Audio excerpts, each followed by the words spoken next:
Hi hello welcome back to our log. Please subscribe ಮಾಡಿಕೊಂಡು video ನೋಡಿ ಅಂತ ಹೇಳ್ತಾ ಇವತ್ತಿನ ರೆಸಿಪಿ ಏನಂತ ಹೇಳಿದ್ರೆ ಇದಕ್ಕಿನ ಅವರೇ ಕಾಳಲ್ಲಿ ನಾನು ಮಟನ್ ಸಾಂಬಾರನ್ನ ಮಾಡ್ತಾಯಿದ್ದೀನಿ ಆ್ಯಂಡ್ ಕಾಂಬಿನೇಷನ್ ಅಂತ ನೀರು ದೋಸೆನ ಟ್ರೈ ಮಾಡುವ. ಎಸ್, ನಾನಿಲ್ಲಿ ಮೊದಲು ಆಯಿಲ್ ಹಾಕ್ಕೊಂಡಿದ್ದೀನಿ ಆ್ಯಂಡ್ 2 ಸ್ಪೂನಷ್ಟು ಮಾತ್ರ ಆಯಿಲ್ನ ಹಾಕ್ಕೊಂಡಿದ್ದೀನಿ. ಯಾಕೆಂದರೆ ಮಟನಲ್ಲಿ ಕೂಡ ಫ್ಯಾಟ್ ಇತ್ತು, ಸೊ ಅದೇ ಎಣ್ಣೆ ಕವರ್ ಆಗುತ್ತೆ ಅಂತ ಹೇಳಿ ಸ್ವಲ್ಪ ಲೈಟಾಗಿ ಎಣ್ಣೆ ಹಾಕ್ಕೊಂಡು ಆನಿಯನ್ನ ಫ್ರೈ ಮಾಡ್ಕೊಂಡಿದ್ದೀನಿ. ಸೊ ಎಲ್ಲ ಮಟನ್ನು ಆ್ಯಡ್ ಮಾಡ್ಕೊಳ್ಳೋಣ.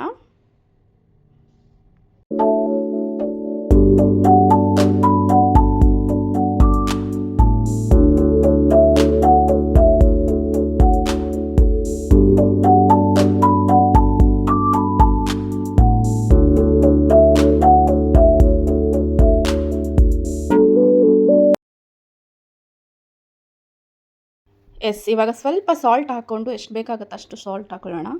ನೆಕ್ಸ್ಟ್ ಇಲ್ಲಿ ಯೆಲ್ಲೋ ಪೌಡರ್ನ ಹಾಕ್ಕೊಳ್ಬೇಕು. ಓಹೋ, ಜಾಸ್ತಿ ಆಗೋಯ್ತು, ಸಾರಿ, ನೀವು ನೋಡಿಕೊಂಡು ಹಾಕ್ಕೊಳ್ಳಿ. ಸ್ವಲ್ಪ ಲೈಟಾಗಿ ಜಾಸ್ತಿ ಆಯಿತು.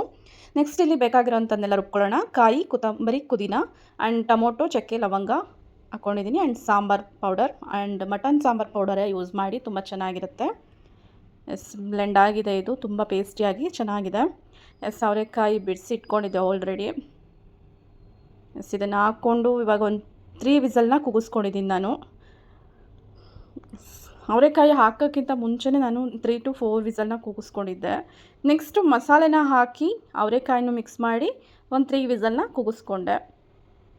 ಎಸ್, ಸಾಂಬಾರು ರೆಡಿಯಾಗಿದೆ, ತುಂಬ ಟೇಸ್ಟಿಯಾಗಿತ್ತು. ಸೊ ಸೇಮ್ ಮೆಥಡಲ್ಲಿ ನೀವು ಕೂಡ ಟ್ರೈ ಮಾಡಿ ಆ್ಯಂಡ್ ಸಖತ್ತಾಗಿತ್ತು ಅಂತ ಕಮೆಂಟ್ಸ್ ಮಾಡಿ. Thank you so much for watching.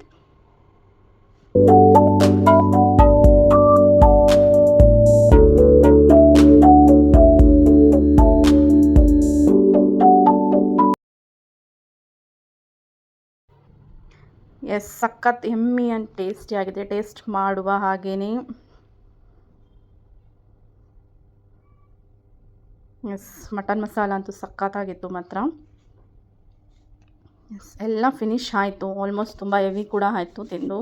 ನೀರು ದೋಸೆ ಕಾಂಬಿನೇಷನ್ಗೆ ಇದಂತೂ ತುಂಬ ಚೆನ್ನಾಗಿದೆ. ನೆಕ್ಸ್ಟ್ ಟೈಮ್ ಇದೇ ಥರ ಮಾಡ್ಕೊಳ್ಳೋಣ. ಅವರೆಕಾಯಿ ಸೀಸನಲ್ಲಂತೂ ಡೋಂಟ್ ಮಿಸ್.